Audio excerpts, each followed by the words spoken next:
For centuries, we've been told that ancient civilizations built from the ground up.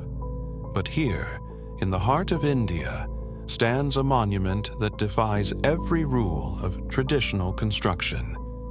This is the Kailasa Temple, not built, but released from the heart of a mountain. When we look closer, the evidence of an advanced industrial signature becomes undeniable. We see marks in the rock that mimic modern machining, curves so perfectly they challenge our understanding of manual handheld tools. Logistically, this is a nightmare. To complete this in the timeline claimed by official history, builders would have had to remove 5 tons of rock every hour, every day, for years.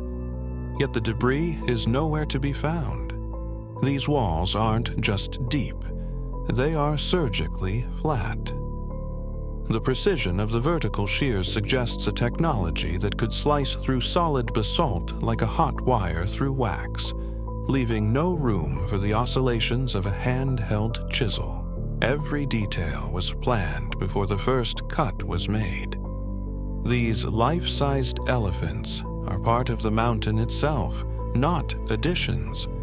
One mistake, one fractured stone, and the structural integrity of the entire monolith would have been compromised forever. The architectural precision isn't limited to the ground. The alignment of the main spire with specific celestial coordinates suggests that Kailasa was designed not just as a place of worship, but as a terrestrial instrument, working from the top down with zero margin for error. The architects revealed a 3-story complex that seems to have been printed into the mountain rather than carved. When we subject the temple to non-destructive testing, we find that the pillars aren't just decorative, they are functional.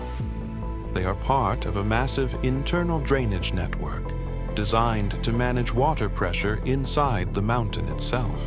Within these walls, the acoustics are not accidental.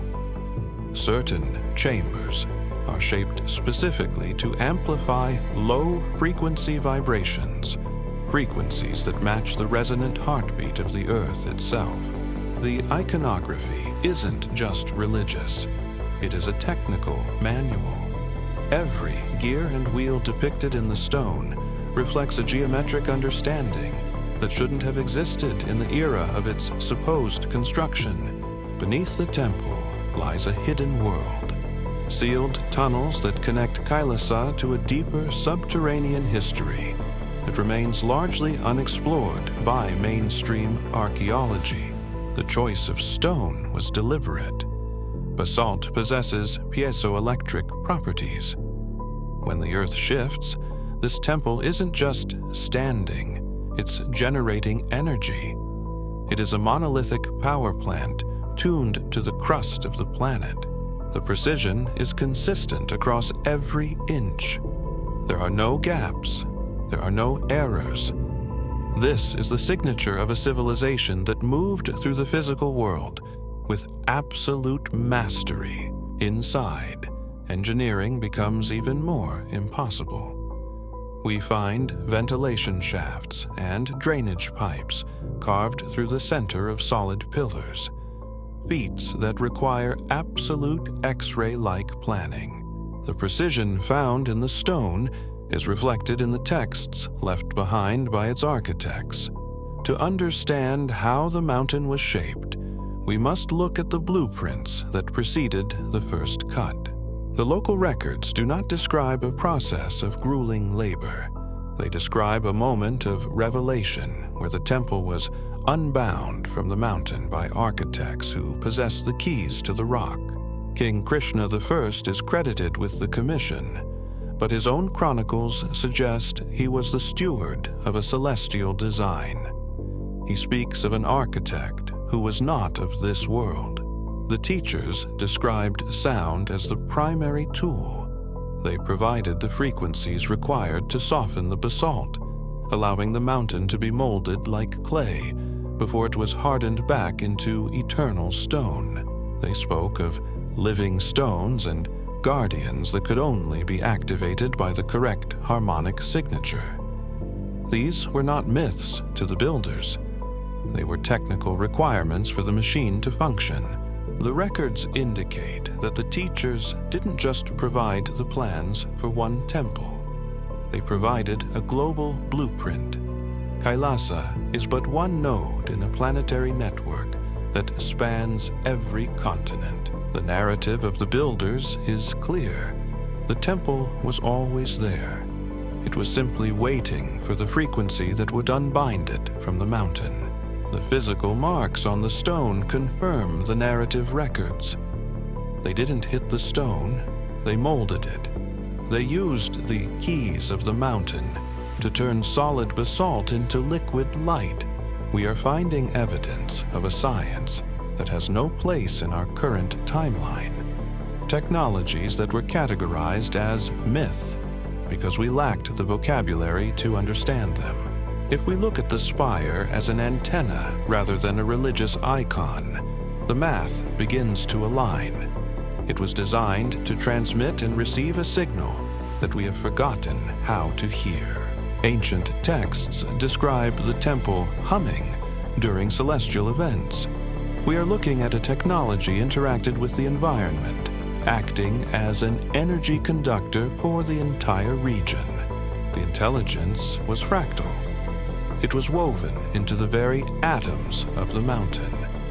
The architects left their signature in the smallest particles, as clearly as they did in the largest monoliths.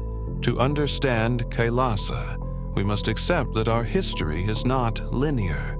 We are looking at the remnants of a unified science, where architecture and frequency were one. The mountain has been released, but the transmitter remains silent, waiting for the return of the frequency that built it. The records suggest that the keys were symbols. Sacred geometry was not just art. It was the software that ran the hardware of the mountain. The teachers who gifted this geometry left a pattern that repeats across the globe. Each node in the network is a physical memory of an unbound intelligence. We see the ruins, but the echoes show us the truth. A civilization that did not build with tools, but with the very fabric of reality. We are only beginning to unbind the truth. Every investigation into the engineering brings us closer to the source, to the architects who left these echoes in the stone. The temple is a dormant engine. It is a legacy left for a civilization that would one day rediscover the language of resonance. The past is not behind us. It is waiting for us to catch up. The mountain has been released, and the investigation into our creators is only just beginning.